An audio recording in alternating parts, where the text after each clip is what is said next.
force for good. If you go back and look at history, and I'm a little bit of a historian, I like to learn from the past, and you look for the moments of sudden, most of us do, driverless cars are no big deal. I see one every day, and if you spend any time in Mountain View, which I'm sure some of you do, you see 3, 4, or 5. You've got to the point where you know that it's part of your future. In fact, if you were honest about it, we already know in our head that driverless car will finally reduce the traffic congestion in Silicon Valley one day. It's getting harder and harder for us to drive around here, and that it should reduce traffic accidents. But I'm up here to say that's not even why they're important. Driverless cars are much more than just reducing accidents and traffics. And I want to give you a simple example. Any modern city, New York, San Francisco, maybe San Jose, we can decide whether that's a modern city or not. Come on, I live here, I'd love this place, I'm not trying to give it a hard time. About one third of the city is devoted to cars. Now why do I say that? It's the streets in the middle of the city. It's the parking garages, it's the parking lots. Those things are not to the benefit of you and me, those are the benefits to the cars. But when there's a driverless car, you don't need that as much. Think about how you got here today. Most of you probably drove in a car and parked it in the garage. Is that useful space? If the car drove you here today, it doesn't need to be in congested Cupertino. Yeah. It can drive someplace out in the city, out in the countryside, and wait for you in an open space and come back and pick you up later, freeing up all the spaces, the parking garage, the parking lots, and the roads, so that we can have more affordable housing. We can have more parks. Driverless cars can redesign the modern city around humans rather than around cars. It's more than that. Think about the choices you make about where you live. Now, if you've been in the Valley for a while, you probably choose your job so it's close to your home, because nobody wants an hour-and-a-half commute. And if you're younger and you don't have a home yet, you probably choose where you live based on your job. It's why so many people are in San Francisco right now. The young want to live and work in the same city. But if you're not actually driving in the morning, your commute is different. You can do something else. It's not wasted time. In fact, why do cars need a front seat and a back seat? When there's no driver, your car can be designed like a living room or designed like a conference room. And on your morning commute, you can read the paper, watch a video, or have a conference call, because we all want more conference calls as part of our life. The point is, that's now productive time rather than lost time behind the wheel. And if any of you are like me and wished you lived over the hill in Santa Cruz, where the weather is a bit nicer, but never wanted to drive over the hill on Highway 17, a driverless car can do that quite easy. And now where you choose to live can be anywhere, as opposed to just near work. But autonomous vehicles and the digital revolution don't just change how we live and work. They change how we think about reality. Right now, I'm spending a lot of my time on two technologies: augmented reality and virtual reality. Those two technologies change the way we interact with society. You can interact with any person or any place, anytime you want, without physically being there. In fact, what's happening is the cost of those are coming down quite quickly. In the last 18 months, they've dropped by a factor of 3. Predictions are in the next 18 months, they'll drop by another factor of 3. That soon means that AR and VR can be commonplace. When they become commonplace, then we're going to have things like mixed reality. Part virtual, part augmented, part real experiences, and you may not be able to tell the difference. If you don't believe me, Tim Cook of Apple has said that he thinks augmented reality will be bigger for Apple than the iPhone. And the iPhone basically saved the company. And so, if you happen to invite me back in 3 years, and maybe you'll like me in my presentation, it turns out I actually won't have to physically come here. I can send my 3D animated display. That person can walk the stage, tell my same bad jokes, because I'll have programmed to tell these bad jokes, and I could stay at home on my couch. And most of you will never know the difference. Maybe those of you in the front row will see that my 3D hologram is not quite me. But if you're back a few feet, you won't be able to tell. Of course, I'd never do that. I like too much interacting with you, and honestly, I'm looking forward to the steak at Alexander's later, too. You can't get that in 3D yet. The point being, 3 years isn't very far from now. And the other thing that's different about this digital revolution, which does not feel like the agricultural and industrial revolution, is how quickly change is happening. In the past, changes took 10 years, sometimes even 100 years. And so you could wait and say, well, I'm not sure if that thing is real or not. In the digital revolution, the changes are taking short amounts of time, 3 years, 2 years, 1 year, sometimes just months. And so first mover advantage really exists. You can't afford to wait. It's because the underlying trends are not linear, they're exponential. Now I use the term exponential, and I'll come back to this picture in just a minute.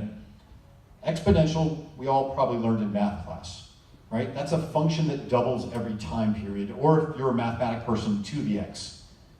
And I'm not actually talking about the math function so much as I'm talking about thinking in an exponential way rather than thinking in a linear way.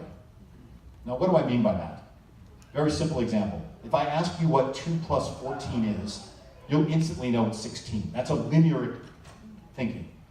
But if I ask you what 2 to the 14th power is, I'm going to guess that very few people in this room know off the top of their head that that's 16,384. That's exponential thinking. Now, if you're not a mathematic person, and I admit I am, but if you're a visual person, and I'm weird because I'm also a visual person and a mathematic person, this picture, which may not project well in this room, so I'll talk you through it, is designed to give you a taste of what it is to think exponentially. So I want you all, if you're willing to do this, to think in your head of the largest lake or pond that you've ever seen. And this lake is so big you can't see from one side of it to the other. And on one edge, let's say in the upper left-hand corner here, there's a lily pad, the kind of things that frogs sit on. And what makes this lily pad special is it doubles every month. It's growing exponentially. So after 2 months, there's 2 lily pads, and then 3 months, there are 4 lily pads, and then 8 lily pads, and then 16 lily pads, and it keeps doubling. At the end of 3 years, the entire lake is covered with lily pads. Can we picture the entire lake covered with lily pads? That takes 3 years. So now I'm going to show you another picture. This is the picture of that lake you imagined full, but it's only half full. When does this happen? Now, if your linear brain takes over, you say halfway through the 3 years, half of 36 months is 18 months, so this must be month 18. But of course, that's not true. I see some of you shaking your heads, no, no, no, because I said it doubles every month. So this must be at month 35, 1 month before the last double when the entire lake is covered. Okay, that's pretty easy. That's not a very difficult one. So now I'm going to give you a little bit harder one. Now this is a picture of the lake where there are not very many lily pads at all. Now I will tell you that I've measured this for you, and the lake is 128 full, so 1 over 128.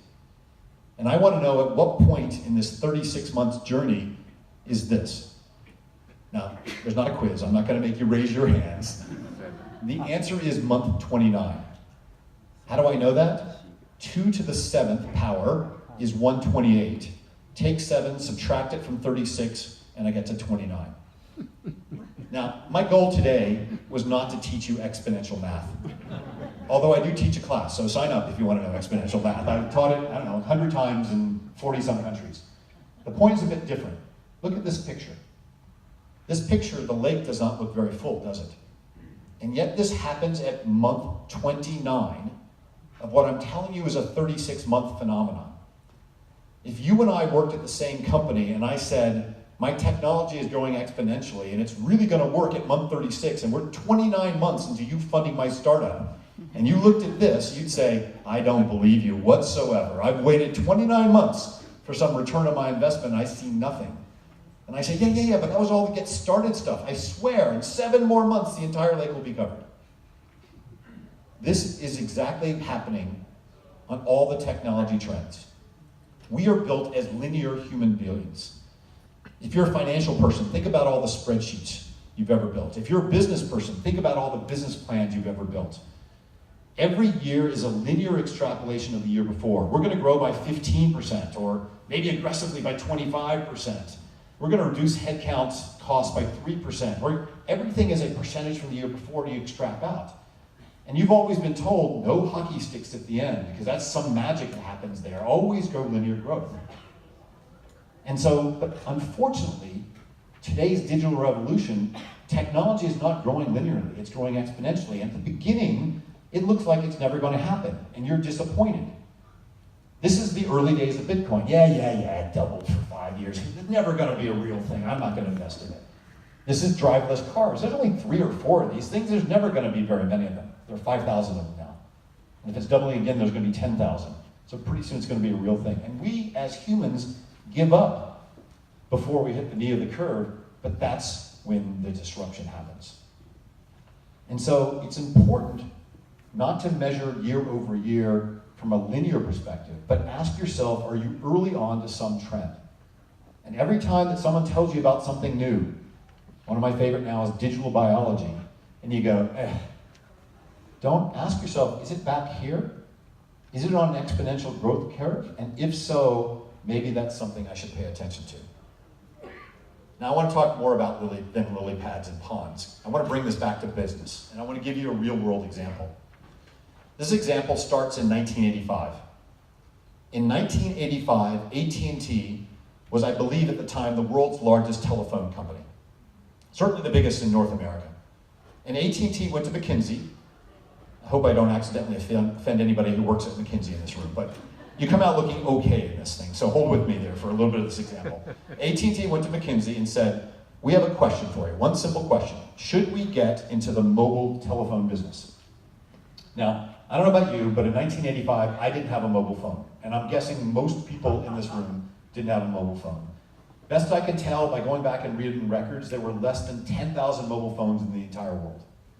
So McKinsey did what McKinsey is fantastic at.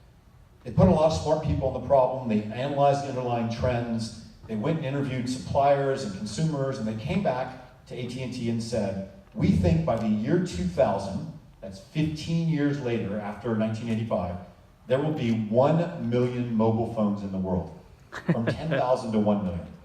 However, we, McKinsey, do not recommend that you, AT&T, get in the mobile phone business. Why not? 1 million is a lot of mobile phones, because the cost of building the cell towers and the network infrastructure and the phones themselves is so large that you can't make any money. What happened? If you look at my chart, in the year 2000, there were not 1 million mobile phones. There were 100 million mobile phones. So how is it that some of the smartest people on the planet, McKinsey, was wrong by a factor of 100? How was their projection off by 99%? The answer is they thought linearly, not exponential. When they built the projection model, they said, and I've sat and figured this out, there will be some years where you grow at 20%, some years you grow at 28%, some years, but it was a nice linear improvement year after year after year. In fact, that's not what happened. Mobile phones doubled every year from 1985 to the year 2000. They grew exponentially. And to make things more interesting, they kept growing exponentially all the way through 2016. For 31 years, they grew exponentially. Now, you might be thinking in your head, oh, Jonathan, it's a pretty good story. I mean, it's an exponential growth, but it's easy to see that now in retrospect. How the heck could McKinsey have known that, or AT&T known that in 1985? Well, maybe they shouldn't have known in 1985, but 30 years of doubling, don't you think at some point they would have said, I think this might be a real trend? And to show you how hard it is for us as humans to think linearly, look in this slide and look at the red line. It's warped a little bit by the slide projection, but the red line is what the mobile phone analyst said would happen in 2017, 18, 19, and 20. They said, I don't care that there's been more than 30 years of exponential growth. We bottomed out. There's no way. There are now more mobile phones and mobile devices on the planet than human beings. Some number roughly about 9 billion. There's not going to be any more than that. Well, the numbers for mobile phone growth for 2017 just got released last week. Guess what? They doubled again. And it's my opinion the driverless car disrupts every industry on the planet. Quick example. Say you're a home builder. Why should you ever have car garages in your homes anymore? The car doesn't need to sleep under your roof. It can go someplace else a lot less expensive, hang out there at night while you're sleeping, and come back in the morning. That 2-car garage should be used as another bedroom, or maybe I'll finally get my man cave that I've been wanting for a long time, or I don't know, maybe my in-laws will move in. But that space is wasted. It's dedicated to cars. It doesn't need to be there. I'll give you another example. Let's say you're a fast food chain. why do you have a drive-through when there's not going to be any drivers? Or the one I've spent a lot of time thinking about in my former life is, we say there's car insurance, but it's always really been car driver insurance. When there is no car driver, how do you insure the actual car? There are people trying to do it. Actually, there's a startup which I've helped seed, which is based on the blockchain, which actually wants to insure the value of a car. But that's disruptive, and just 3 quick examples: home builders, fast food restaurants, and insurance organizations. We all have to change. Now, before you think it's all doom and gloom, my previous role before I have one now, I was the Chief Digital Officer of SAP, a large technology company that you may or may not have heard of. And part of what I did was advise a couple of dozen companies in 40-some countries over the last 30 years of how to better prepare themselves for the digital revolution, how to go through a transformation. And for sure, part of the answer is technology. There is so much technology out there. We created something we call the Digital Business Framework. That's this picture on the left, which tries to organize all that technology in a way you can understand. And some of the technology we're talking about today, machine learning / AI, blockchain, et cetera, that's all built in here. But I would tell you that's not the way to think about it. Actually, the way I tend to people think about it is parts of their business that have to change. And the one I usually counsel people to start with is a relationship with their customers. So depending on whose numbers you believe, roughly $100 billion has been put into the customer relationship management market over the last 25, 30 years. And I think and yet, most customers are no happier now than vendors than they were 35 years ago. I think part of the problem is the name of the market, customer relationship management. With all due respect to that company that is a public company that has that as a stock symbol, that's the absolute wrong thing. We're all customers, we're all consumers. Do we want a brand or a vendor to manage our relationship? No, that gives them the power. We want the power. We don't want them to tell us what to do. We want to tell them what to do. The space should be based on customer interactions, or, as I said on the slide, customer experiences. And I think this space, CRM, is as ripe for disruption as any other space. And if you've got an interesting startup idea, let me know. I'd love to debate it with you. But the reality, the bad news that I learned in talking to, I don't know, maybe 6 dozen companies in 40-some countries over the last 5 years about digital transformation, and this is a secret that you probably should not put on social media. You can put it on social media, it's okay. Is technology won't solve your problem. As much as 3-time startup CEO, Chief Digital Officer of SAP, I've got technology in my core. The problem in this revolution will not be solved by technology. The problem is culture. It goes back to where I started. The problem is we all work for companies that don't really want to change, particularly if they're successful. Because if they're successful, if they change, it threatens their livelihood. How can we do something new when we only know how to do it now? And so the reality of what I've turned out to do for most companies over the last couple of years is teach them how to be more comfortable with change, to teach them how to go from where they are to where they need to be. Not surprisingly, part of that was exponential thinking.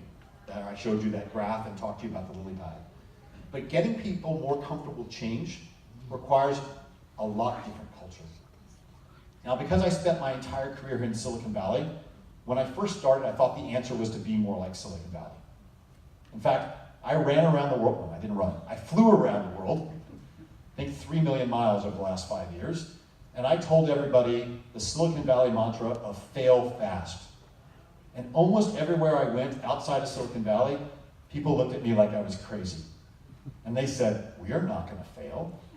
Failure is a bad word. In fact, in my own company, SAP, which is Germanic, Germans don't like failure. They do everything to make sure that failure doesn't happen. And I was trying to help them say, no, fail fast, that's a good thing. You might argue, I failed to convince people that failure is good. But in my failure, I learned something. I learned it's not actually the failure you want, but the willingness to try new things. The willingness to say, I don't know how this is going to work, but I'll try to figure it out. And in this journey, And it didn't matter whether it was in Germany or South America or China or India. As I said, I went to 40-some countries. What I learned is that people honored science. And in science, we have the experimental method. When we don't know something and there's too many degrees of freedom, what do? We lock down some of those degrees of freedom, and we only experiment on 1 or 2 degrees. We learn something, and then we experiment on others. And eventually, we go through the entire thing, and we go, aha, this is the way it goes. That's the way business should work. But it doesn't. Think about your businesses. If you work for a medium to large size company, actually this happened in all my startups as well, there are 1,000, maybe 1 million good ideas that get surfaced bottom up. And eventually they come to the executive staff, the highest level of business, and you say, what are we going to do this year? You go, oh geez, these are all great ideas, but we can't fund them all. We don't have enough people or money. And the worst thing we could do was, a phrase I always heard was, spread our peanut butter on too many different pieces of bread. So every year, the companies I was involved in always had a small number of big bets. They said, this year we're going to do 5, it's always because you can do it in one hand, you can point out, you can count down, and at all hands, we're going to do 5 really important things this year, and those are the things that matter. The problem is, what happens if 2 or 3 of those 5 things don't work out? You didn't make much progress that year. And exponential thinking and cultural changes says, don't make 5 big bets a year, not even 10 big bets a year. Try to make 25 little bets every quarter with a quarter mindset. And those bets that work out, fund those for another quarter, and those bets that don't work out, shut them down. And it's okay if 50% of your bets don't work out because you're funding so many of them. And because you only put a quarter of effort into them, but be careful what don't work out is you're not being trapped into linear thinking. You're looking for exponential growth in the lily pads and not just 20% growth quarter over quarter. Which brings me to where I am now. Now, you might think it's pretty strange for a tech guy. My graduate degree is in artificial intelligence 1 million years ago, and I've worked for 3 startups. And then I was the chief digital officer of SAP. It seems very strange I would suddenly be president of a sporting organization, a hockey team no less, the San Jose Sharks. It might seem odd. And I could partly explain that to you to say I'm a sports fan. I love sports. I played a lot of them when I was a kid. I enjoy watching them, but that's not really the answer. The answer is every single company in every single industry is getting disrupted. And sports is no different. It's just come later in the cycle. So I'm going to give you 3 quick examples of what that means, because I'm running out of time. I'm always longer than I thought I was going to be. The first is, put it back up, I couldn't actually see what it said. You got 5 minutes. 5 minutes it is. The first is, the live experience is under threat. There's less and less reasons for people to go to games. Why? The first answer was streaming. It's not TV. Don't believe that. It's that you can watch a game on any device, like a phone, anywhere in the world. So I'm kind of lazy and I don't really want to go there and see it live. And then it was social, because people could talk about the game. You didn't just hear the official commentary, but you heard what your friends did as well. And then AR and VR, that's interrupted as well. So you're having a harder and harder time to get people to show up to a game. That's the upper right-hand corner.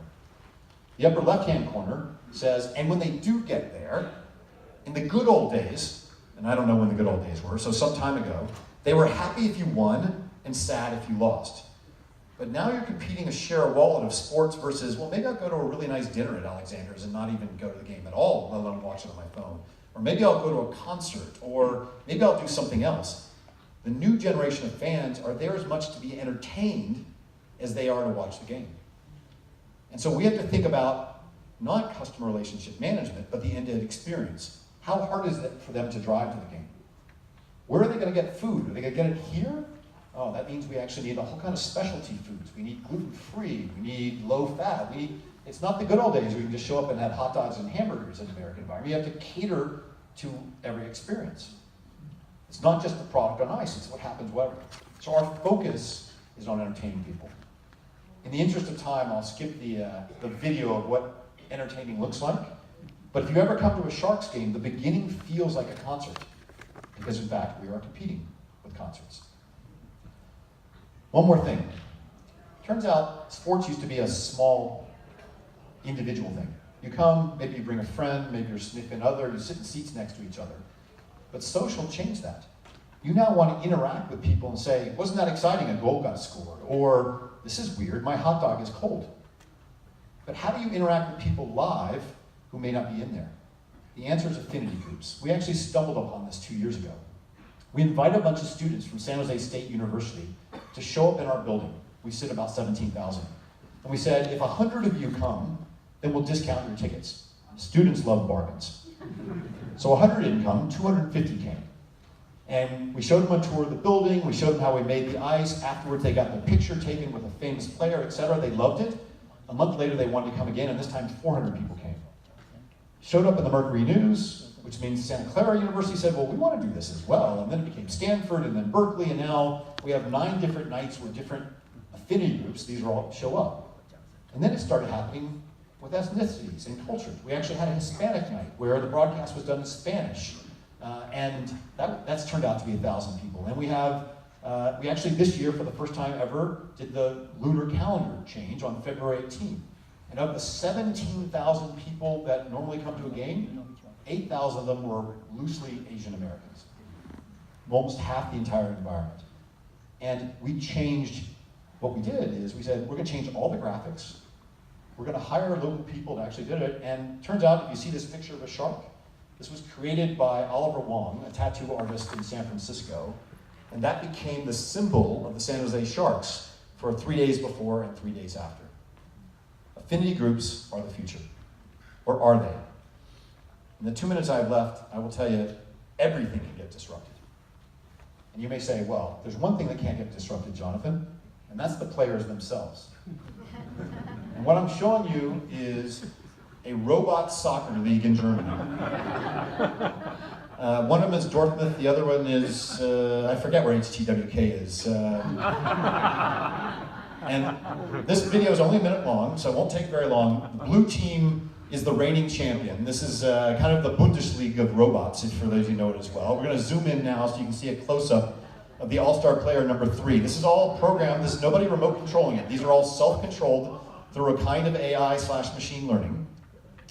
You can see that should have been a penalty. I think that was a hook. Or maybe he flopped to try to get a penalty. I'm not entirely sure. Now we're getting close. Now, I know this seems a little bit like 3-year-olds or maybe 4-year-olds playing soccer. Let's see if we can get a goal here. Let's push this guy out of the way. All right, he's going to try to go around him. Okay, he can't go around him that way, so let's go back the other way. Oh! Almost got there. Now, see, no, watch that. Gets back up. Flips. Should be a goal here. Now, oh, it's wide open. He kicks it through. Now, almost done. Now you may say, come on, Jonathan, that's kind of silly. These are no better than 3 or 4-year-old players. But this is after 6 months worth of work. And based on what I can tell, these soccer players are getting better. They're getting 1 year older every 3 or 4 months, which suggests in 3 or 4 years, they'll be good as the best soccer players on the planet. At that point, we have a question, which is, do we pay the robots to play or pay the humans to play? Robots don't get tired. They don't get injuries. They should be just as exciting as humans. I'll put my robot team against your best all-time team as well. The question is, can we get humans to watch it or not?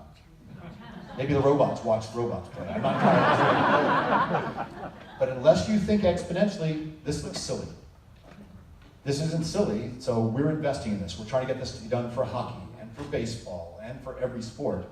I have no idea whether you'll ever show up to watch this kind or not, but you might.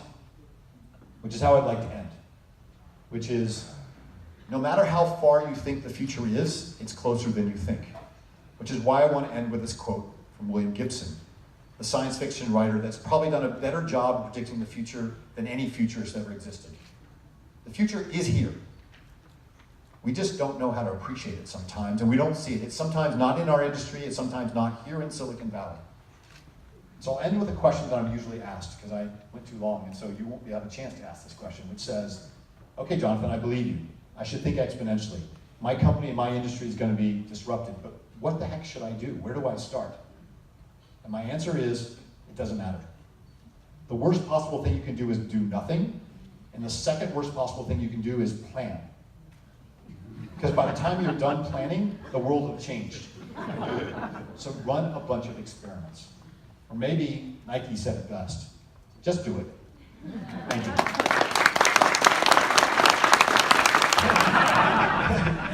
But I will lightly touch. You don't hurt them, but it's a show of honor that you're there competing with them as well. That I won't. And also, if you have the time, I have tickets for you for an upcoming game for